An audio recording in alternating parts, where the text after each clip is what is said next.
I have for my AI is if I'm doing something, I'll say, let's say like I'm training for this like obstacle race. And I'll say, oh, these are my stats, put together a training program for me. And the AI oftentimes will make mistakes. It's like, I just told you this thing, you made a mistake. You forgot that I'm Asian. You forgot that I have diabetes in my Yeah. family. And so then I say, I want you to create a supervisor that reviews all of the content before you push it out to me so that I don't have to correct you all the time.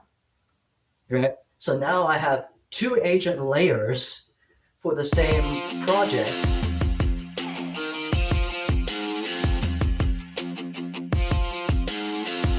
Welcome to the How Leaders Think podcast, a show that transforms you by renewing your mind and giving you new ways to think. I'm your host, Kenny Lang, and with me today is the Maximus Lih. He is an executive coach and founder of Embolden LLC, in case you're wondering what kind of incorporation he had, where he helps small teams scale people and revenue. Those are important. He got his exposure to startups from spending almost a decade at Google Ventures. I'm sure he has some really good stories that we might have to edit out. There, he guided hundreds of founders through rapid growth, witnessing companies like Uber and Flatiron Health scale at remarkable speeds. Today, he draws on those experiences to coach the next generation of leaders in building mission-driven, high-performing teams. Welcome to the show, Maximus. Hey, Kenny, it's an honor to be here. I am excited to have this conversation. I felt like we probably should have just recorded our very first phone call as like a bonus episode or something like that. But mental note for next time. Tell me today, Maximus, what is on your mind? I'll tell you what literally is on my mind right now from this morning. I read an article that basically shared the internet has just crossed the threshold where 51% of web traffic is now bots, not humans. And the top line was the internet is now agentic. What are we going to do about it? And I've been processing that information with respect to my companies that I coach, leadership, and all the hype around AI. But isn't that interesting when you start to think internet traffic is now more than 51% bots, which means the internet is now agentic. What are you going to do about it? That's an interesting thing to think. Right? I hadn't seen that statistic, but it doesn't surprise me when I hear it. It's one of those things where you're like, oh wow, like that, it feels real. But that is fascinating. So whether it's the article or just like your initial thoughts, it says, what are we going to do about it? So what has been the prevailing wisdom in your mind, or maybe from the article, which, we can find and we'll link it up, around how we engage with the internet? Like what is that standard, that way of thinking, that mode of interaction, pre-agentic, that you see circling that might not serve us very well as we move forward? Yeah, I would say that there's probably three, sort of like systems that I hear about. The first one is we need to get on AI as quickly as possible. And that's a predominantly like tools based, let's throw money at the problem kind of solution. Some of it is like, hey, the earlier we can get to monetize, we're going to make our money first. And it's sort of like cram everything AI into Right. there. And I would say that, MIT did some research around that, right? Where they said, oh, look at all the companies who threw money at this, over $2 billion invested, and the ROI is zero, right? Yeah. Like, not that much, barely the equivalent of just human productivity, but so much dehumanization, layoffs, anxiety attached to that decision making process. And then I think that you have people who are thinking in terms of it's not real. Remember when VR was a thing that we were all afraid of? Remember when robots were going to take over our lives and wash our Right. cars? So I haven't seen that happen. We'll just write Y2K. it out. Totally, right? I have companies that I'm working with sort of more in the Midwest or sort of like Atlanta or Chicago where they'll say, oh yeah, we actually penalize people for using AI tools in their writing because we think that it's not really doing their work. So you have almost like a total resistance oriented because they're used to the internet that we built 30 years ago that was about humans clicking buttons, right? And so if you don't have a human clicking a button, is that really a sale? Should you get credit for that? Right. Is that plagiarism? Should you get credit for that? Lots of just like companies that were trying to figure out, is this even real work, right? Right. And then I think, you have companies where I'm working with that are starting to figure out this is an ecosystem problem and not a tools-based problem. Hmm. And how do we design systems to deal with that? And I would say, my example oftentimes is when they first built the Model T and built the car, Mm-hmm. right? You had salespeople going to farms and saying, you should buy my car. It's going to make your job so much easier. It's going to make everything so much faster. And the farmers would say, so the cars are going to replace horses. How many horses are we talking about?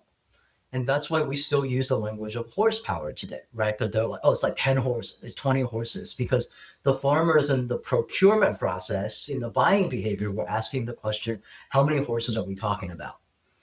But the Gotcha. thing actually is the delay, right? Is that if you used to have, let's say you grew carrots and you used to have 4 wagons, right? And you had 10 horses and you hitched 2 horses per wagon and they went to 4 different cities with your carrot harvest. And now you bought a 10 horsepower car. It's not a direct replacement because you used to have 4 wagons that went to different places and now you have 1 car. You try to get 1 car and you don't plan for gas. Now Mm-hmm. you have carrots that are rotting in the back, right? Because the cities are too far apart. And the ecosystem was, right, where are we going to build the gas stations and how do we think in terms of utilization, right? How do I think in Mm. terms of routes, not wagons? And Yeah. that's not a question that 10 horsepower is going to solve for you, right? Right. Somebody needs to do that utilization analysis, which is systems, and then those systems then led to organization, right? Mm-hmm. Which then led to cold chain, which then led to a whole bunch of innovation things that had to first discover, oh, we have rotting carrots. I have a waste problem, right? Right. This is not a direct replacement. And then think in terms of like what that next generation is going to be. And in the same way, I think that we have bought in ROI, right, horsepower argument from procurement about the tools value of AI. We're not thinking in terms of wagons. We're not thinking in terms of scams and fraud, Mm-hmm. right, and trust issues, which is like you're rotting carrots. And we have too many companies where 10 employees have 10 agents that all have little pieces of the pie fighting against each other, nobody being better than any single individual because the context isn't being trained properly, when they Right. really should be building, right, a harness Mm-hmm. system where it's like a company level master AI that then helps every person, right, Yeah. have more context, be better at their job. You have to Yeah. think in terms of this. So I think that's where it's like, okay, the 51% brings the urgency of that situation so much into clarity. Yeah. Man, lots of good stuff there. The thing that comes to mind is, and I noticed this in some other places, and I've had some conversations with my own clients, and coaching them, and how can they leverage AI on their behalf to be more effective, more efficient, get more done. You know, they're all visionaries, and they want to make all their wildest dreams come true tomorrow. But Right? I've encountered so many who are frustrated with like I put in what I want and then it spits out something terrible. And I was like, well, what context did you give it? Right. What additional information? What background? Do you have examples of what you're looking for? How aggregated did you make the steps? Did you go like 1, 2, skip a few, 99, 100? Or did you go 1, 2, 3, 3A, 3B, 4, right? Um, Right. I've seen it sounds like you and I have observed this in a couple different ways of we're actually trying to impose what is now or soon will be an outdated mode of thinking on a Mhm. technology just plain doesn't fit. And but we've had decades to where this thinking was iterative and it could still apply. And it was just like, how do we get more out of the internet, more out of the internet, more out of the internet, right? And I mean, the internet's of the last big shift that we've had prior to AI, to democratize information and make all the data available. And now we collect data, some people even against your will. That's a podcast for a different day. But Yeah. um, but it's like we can't think of it that way. I think the most simple version of this is when you hear people using like ChatGPT or Claude or Gemini or whatever. Um, they basically just go and put their Google search in there. It's Mhm. like, this is not a fancy, it's not chat search. Right. Um, and I'd be curious your take on this. Do you see this not just as a shift, a change in technology? Is it hyperbole to say that this is a fundamental shift in the way we live and work? Yeah, I mean, I would go even as far as to say this is redefining the employer-employee relationship. This is actually redefining what it means to be a human at work. Mm-hmm. Because, right, when we start to think about AI as human replacements, which is the big fear, right? Is Right. AI going to come to my job?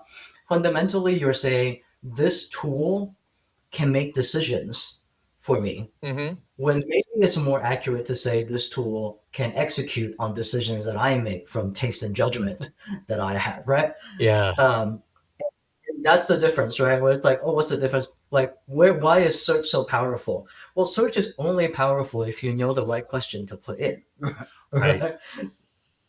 And and we already understood that with search. Mm-hmm. So if I type into search, I want a job, like the results are going to be trash. It's not right. You say like, what is the most lucrative job in my zip code? It'll be better, but you Right. have to learn how to do that. And then Yeah. there was an entire industry that was about search optimization and Right. all of those things. We're sort of like feel like we skip all of those steps with AI, and then we just say, oh yeah, like I got a customer service agent that can answer questions on the call. We'll fire the people, right? And that's like, oh, all of a sudden now I am just a cog in a machine, and my human judgment and my human context and my human taste doesn't matter at all.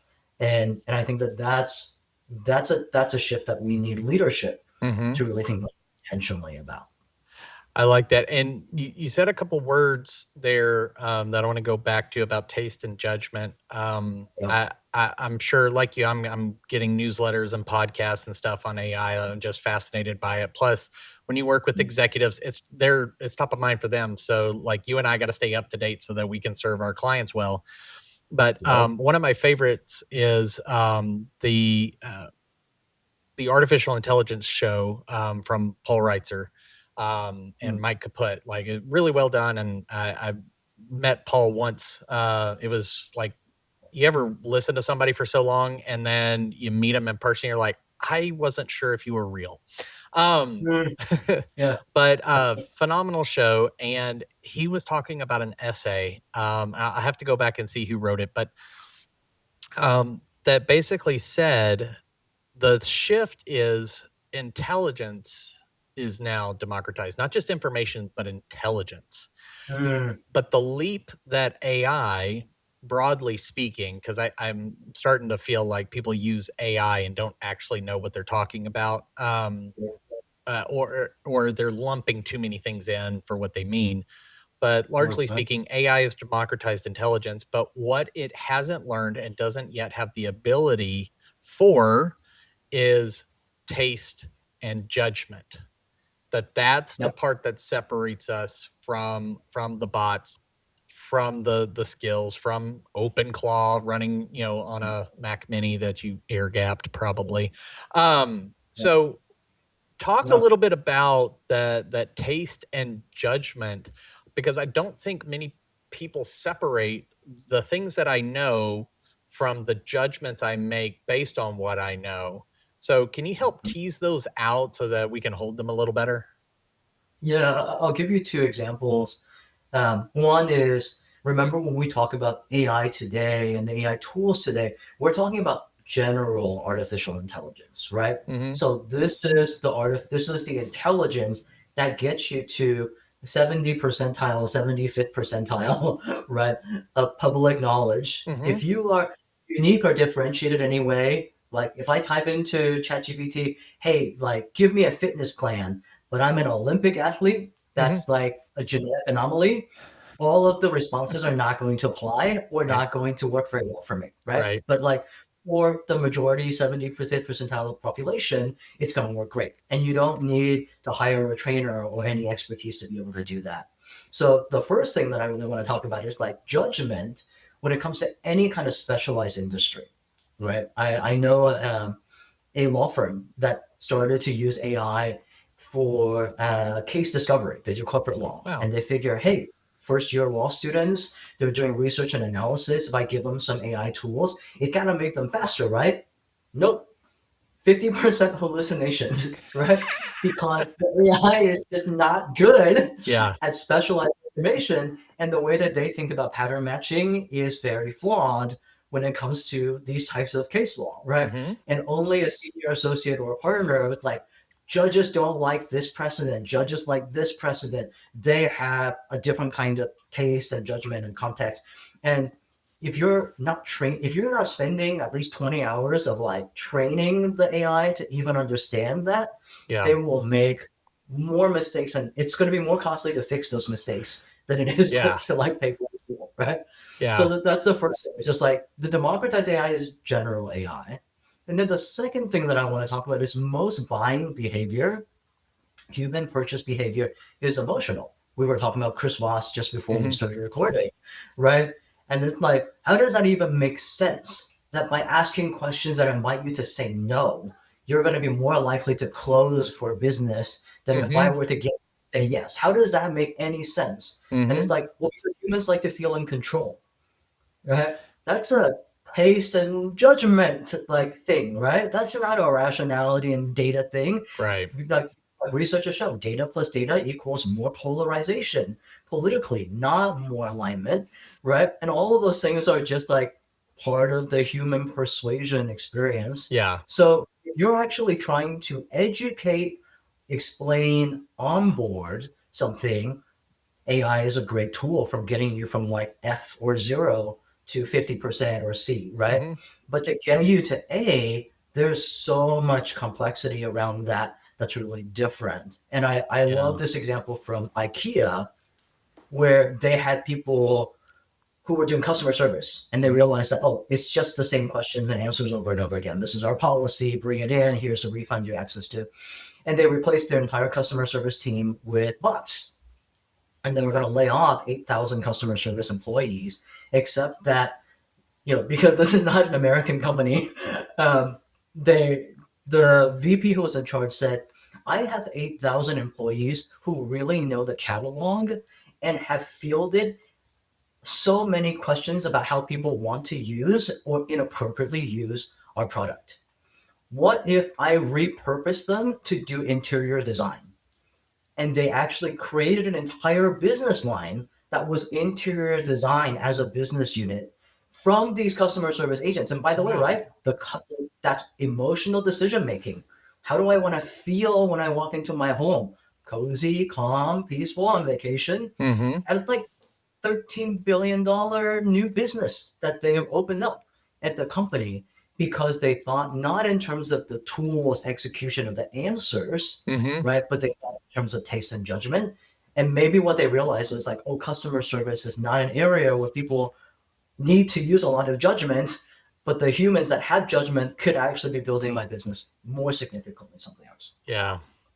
It really sounds like there's a case to be made that AI, when appropriately utilized or fielded, enables us or gives us the opportunity to be even more human, right? Yes.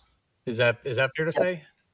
I think that is absolutely true. It certainly gives more importance to managers because you could build companies now, and these exist in tech, $30 million ARR companies, 7 to 12 employees. Every single employee manages, a portfolio of agents, and they are effectively people managers, right, or Mhm. agent managers with a lot of best practices on supervision, quality control, instruction, guidance. Yeah. Once again, they are the people who set the priorities, the judgment, the strategy, and the decision making. Yeah. I forgot who made the prediction. I need to get better at remembering something. I might need an herb or a supplement because I feel like I've said that 14 times already. But is that we will in the not too distant future, see the first one person $1 billion company. Oh yeah, I believe that. Yeah, especially for marketing automation or brand. Yeah. For Which is ludicrous if you think about it. I mean, the just even to become a $1 billion company is, impressive in and of itself. yeah, But to and people have always tried to do it lean or with few people. I mean, payroll is usually your largest line item on your budget. And I'm not saying that that's a bad thing, but it is a heavy expense on a business that's trying to remain profitable so it can reinvest in growth and all those good things. So long as they're, trying to do it the right way. But one thing I brought up the $1 billion thing for a reason. Um, but and I forgot it, and that's okay. But I am thinking through like mm, how do I know what it is. And this we'll leave it all in, right? Because I'm human. That's why we're not using AI knowledge to edit out water. my flaws. I actually, I probably should have done this a little earlier on, but because we are talking about the internet being agentic and what agents versus artificial general intelligence, um, can you break down those two steps? Because I think people are using AI to mean all of it, but there actually are those sub classifications. And Mhm. some people may be lost when they start thinking about like what is agents or agentic versus regular AI and chatbots. Can you break some of that down a little bit, please? Or yeah, yeah. And I think AI on the one hand is an algorithmic or math technology that allows you to do very quick and very large scale pattern matching to generate insights. Right. The Hmm. earliest aspects of AI were basically just ads predictions, right? I have this like very specialized candle I want to sell. Out of everybody on Facebook, who are the hipsters that would want to buy my candle and then be able to find those things? Or, hey, based off of the last three searches that you did, Hmm. I think that I should try to sell you this vacation package, right? Hmm. That's a form of AI because it's not a human saying, um, here you're like, what is this person going to do? Asking the question and then getting an answer. The algorithm or the technology is going out finding patterns and then surfacing those and saying you should maybe pay attention to this. These people might churn. This Gotcha. person will buy. Um, you know, and I think that then you had a type of intelligence which was the earlier stage, very awkward types of chat interfaces Hmm. where they if you ask them a question, what should I do, they will come up with an answer and then they say my data only goes through 2005. This is the recipe that I think you should make for Thanksgiving based off of the picture that you showed me in your fridge. Yeah. And sometimes it says like mayonnaise should go into your turkey and sometimes it doesn't, right? So those are all types of AI technology. The products that are, oh, this thing is now playing chess, against the grandmaster. That is also a form of AI. Agents are the ones that feel like a personality and a human. Hmm. And so when you go into ChatGPT, which is a chat conversational interface, right? That feels like a person. The analogy of that is very relational. And you say, I want you to pretend to be a marketing expert and give me competitive analysis for my space and how I can grow my business to $50 million. That is agentic use of artificial intelligence technology, right? Okay. Because you are incorporating this person as a personality and a role, and they're having conversations with you like an agent. Hmm. And then like what I have for my AI is if I'm doing something, I'll say let's say like I'm training for this like obstacle race, and I'll say, oh, these are my stats, put together a training program for me, and the AI oftentimes will make mistakes. It's like, I just told you this thing, you made a mistake, you forgot that I'm Asian, you forgot that I have diabetes in my Yeah. family. And so then I say, I want you to create a supervisor that reviews all of the content before you push it out to me so that I don't have to correct you all the time. Right? So now I have two agent layers for the same project, which is like get me, mud run ready. Hmm. Um, they actually can interact with each other. As opposed to in search, it's just one level. I can create multiple levels. I can Mm-hmm. even say, I want to buy real estate to flip. I want one agent to basically say yes to everything that I want to do. I want one agent to pretend that they're a really experienced one and give me a risk rating on the thing that I found. And then another one to pretend to be the board of advisors for my future conglomerate Mm-hmm. and give me an assessment of how that will work for, OpEx. So I can write systems within the same ChatGPT, project that then occupy three different personalities. And that's Yeah. when we say like agentic, we say like, oh yeah, it's agents on agents on agents all the way down. Yeah. I've seen and I've seen several different definitions, but it's like at a simple like functional level, you have the trigger, right? Like a lot of people are using that use say like Google Workspace or something like that, and it's already pre-written a Yep. reply based on what it's analyzed, right? Like that's an agentic use of when email comes in, look at and then looking at past patterns, right? It's not using taste and judgment. It's just doing Yep. large scale pattern analysis on your previous Yep. emails on what the most likely response is going to be, and then you can edit from there. Mhm. Obviously, it can get far more sophisticated. You could have like a whole marketing team, and the supervisor bot is something that I've seen played out, and it's actually a pretty cool tool and usage. But there's a trigger, there's some sort of skill, something for it to execute against, and it's Yep. usually far more defined than people think. Like we think of handing something to a human, and you've got this catalog and library of skills and abilities and knowledge and all and experience that you can go and apply. But when you build agents, you're actually needing to build like you said, is like I've got this sort of like yes man encourager sort of agent, and then I've got the really Mhm. experienced one, and then this board, and I need to pass all of that along and synthesize it with the supervisor bot who will then pass it on to me. Right. Yep. Or Yep. or you could have a graphic designer, a copywriter, a ads expert, and something else to pull together, say, a paid ads campaign on Facebook. But Mhm. you would have to break those pieces down instead of it being like one superhuman or super bot. But yeah, so trigger skills, knowledge and memory being the big thing, like you were talking about with GPT projects. You also have Claude projects, custom GPTs, gems, things like that can be a big help. That persistent memory piece is really really helpful because Well, otherwise it's like it's tabula rasa, it's blank slate every time, and I'm like I don't want to restart it. Even start feeling like Bill Murray on Groundhog Day, and I think I just right. dated Right. myself, and like half the audience Yep. is like, "What?" Yep. Um, And I think that we have to remember that there's two fundamental schools. There's two big bets when it comes to agent-based AI right now. okay, One bet is um, the more data, the better the results. And to be really honest, Google is predominantly going to be the winner of that because they have so much data on us. And then you have another school, which is so long as the model and the supervisors are right, I can throw away a lot of memory and it's going to get me faster results and without compromising quality. hmm, And so if you compare, right, like a Claude based response to something versus a Google based response for something, you'll notice very quickly the memory dump is much, much faster on Claude.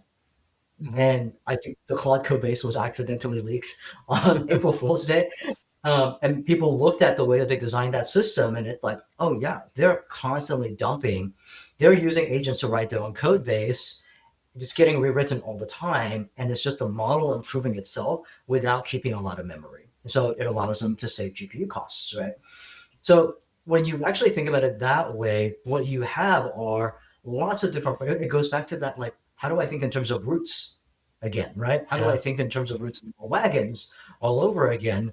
Because if I need something to remember, it's going to have, like a Google system will have all of your inconsistent like behaviors over time. mhm, And also the behaviors you let somebody else use your account, right? It's like, where did this musical preference come from? Oh yeah, like I intentionally tricked you into not having a real pattern.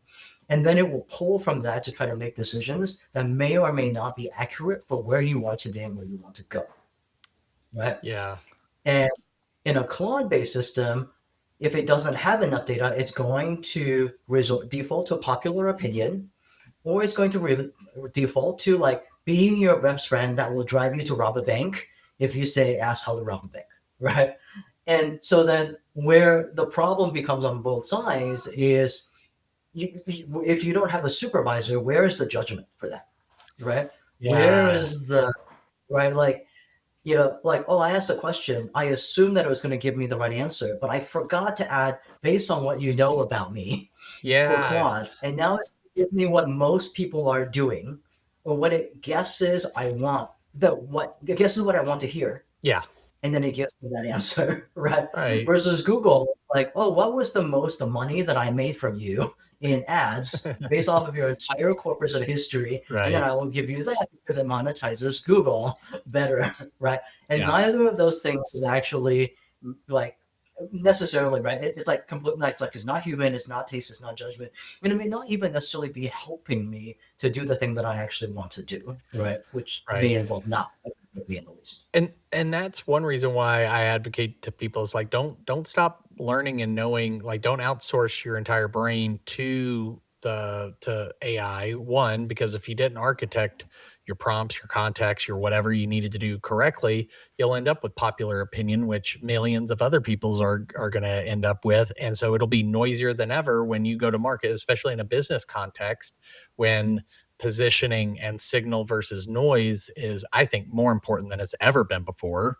And it's Yeah. going to become harder because everybody's going to end up with, long, flowery prose and 37 M dashes in one paragraph. Like, it's going to feel very homogenous. And you're like, okay, I see it all the time on Reddit. They're like, okay, AI slop, or thanks AI, when somebody writes a post and you're like, yeah, you didn't ever actually write this. One of the things, so I love the stuff you're saying, and I want to draw that back to then, given our conversation around judgment, taste, intelligence, but going back to that article about the AI and what are you going to do about it? Mhm. Um, how are you thinking about how we're going to do it better, or how you're advising your clients, who obviously they're executives and their decisions carry weight and impact, Yeah. dozens, hundreds, thousands of people, whatever it may be. Um, what do we do about it when it starts to feel like the internet is just becoming one massive database layer Mhm. for us to pull information, to push information out to and gather from, but it's not actually the place that we're interacting and living like we used to? Mhm. Yeah. I mean, I would say the first thing that I end up doing with most of my clients is we do a systems audit, right? How do we make the shift from procurement oriented thinking to systems and utilization oriented thinking? And what often we will discover is that, oh, you were actually trying to design systems that remove complexity from humans because humans that are emotional or rational are very chaotic sometimes. So I design systems that are like process factories, Yeah. do these things, and it generate the same person dressed the same way with the same leadership personalities every single time, right? And you drop an agent into that, and agents are going to actually just end up making the wrong decisions over and over again. It will take away from innovation. It will become reductionist because agents don't start with complexity. Agents start with binary zeros and ones, Yeah. and so it's, oh, you can't just drop it in and into it's like, oh, but I have so much structure, I can just replace that. Like that's actually not the way that it works. It's going to end up having such a clear signal that this is what you want to hear that you will actually generate more hallucinations than useful outputs 100% of the time. Do not Yes. drop agents into reductionist systems. Build the system that actually allows humans to absorb complexity first, right? With the feedback loop that says like Mhm. what good looks like first. And be really, really careful of the shadow effects of that because the agents, once again, will compound it. I have a company where one of their values is power to the edges. So decentralized structure, everybody comes in. If you see a problem, go ahead and fix it. Don't ask for permission, just fix it. Mhm. And when you're 20 people, 50 people, you'll never be out of the loop because it's just 20 people in an office. Mm-hmm. When you're 3,000 people, 30,000 people, you end up wasting a lot of money. So imagine 20 agents being 3,000 people, right? You're going to have people working against each other, stepping on toes with no actual connective tissue to even discover that Yeah. until the money is already out the door, right? So be really careful about the shadow sides of some of those things because you're going to have to understand how that works from a utilization perspective, right? Gotcha. Hey, I bought $2,000 worth of horsepower to replace all of my horses on my wagons. There are no gas stations anywhere, right? And it's like Yeah. I'm going shorter distances, right, and wasting more produce than I did when I just had the horses to begin with, because Hmm. I didn't through the shadow sides of those systems and the infrastructure that they needed. And That that's I love that, and I love the shadow side of the systems. I was just talking with the client yesterday. We're doing a kickoff, and getting started on auditing all of his different systems within his company because he yeah, really wants to engage with AI. But I told him, it's like, look, you can't bend your business to technology. You have to design it for the outcome you want, people, how you work, and then we can find ways that technology can support and speed up, mm, improve what you've already decided. You got to make decisions absent from any particular tech, because when you mm, talk about the shadow side, and it'll just compound it, make it worse. It reminds me of the advice I give with regards to like marriage. I tell people, look, getting married doesn't fix anything. I was like, mhm, it'll make good things great, but it will make bad things god awful. Right. mhm, But some people think, oh, this is all going to be fine once we get married. No, it is not. You're in for a rude awakening. Um, and I think the same thing applies when we try to put technology first in how we design systems and user experience and even internal user experience first. So if somebody yeah, is listening to this, they're like, okay, it's clear maybe they're now persuaded they're living in a different age, that the one that they were raised in, that they were trained for, doesn't exactly, if you want to go to certain extremes, it doesn't exist anymore. But I think it's probably more reasonable to say large portions of it don't work the way that we were taught to think about it. yeah, If they wanted to make a baby step in the next 24 hours, spending little to no money, to start to maybe retrain their brain in how to engage with the technology and the way that it's moving and emerging, and the way the work will look like in the not too distant future, what's something they mhm. could do in the next 24 hours, spending little to no money to make progress towards that? No, I would say two things. The one very practical thing that you could do, sit down and map all the decisions that were made that propelled your company forward in some way over the last 6 months, Hmm. and map the decision making like roots that exist in your company. So that's a one way that you Mm, think in terms of roots and not just in terms of wagons, right? Where did the decisions take place? What were the workflows? A lot of times I think we go like, oh, I just had smart people. They figured it out. Well, AI is even smarter, right? So I just drop them in there. And it's like smart AI doesn't just figure it out. Map the roots and then we can figure out where we go from there. The second thing is, you're always welcome to email me or ping me on LinkedIn, and I'll schedule, an hour-long strategy session where we look at some of your systems. Because I think that at the very least, if I can save you $1 billion to generate zero ROI, you will actually still be better for your business. And you did the thing, right, where you ask right. ChatGPT, how should I be using AI?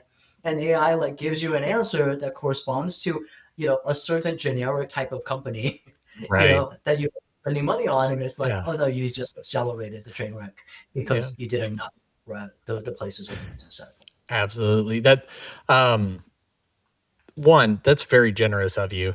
Two, that reminds me of the story of a guy who took a vacation, businessman, very successful, went down to this tropical island, saw a man who was out there and fishing, and he talked to him and says, "So, like, how long you been doing this?" He's like, 20 years." And he's like, "Well, what do you do?" And he said, "Well, I get up in the morning, this when the fish are biting, and I capture the fish and haul them in, sell them at the market. I eat lunch, and then I go hang out on the beach and I surf. And at night, I go out to dinner with friends and family, and we eat and we have fun and a blast." And he goes, wow. He's like, so it seems like a pretty good life. He goes, have you thought about like maybe having more boats and you could catch more fish and what more you could do?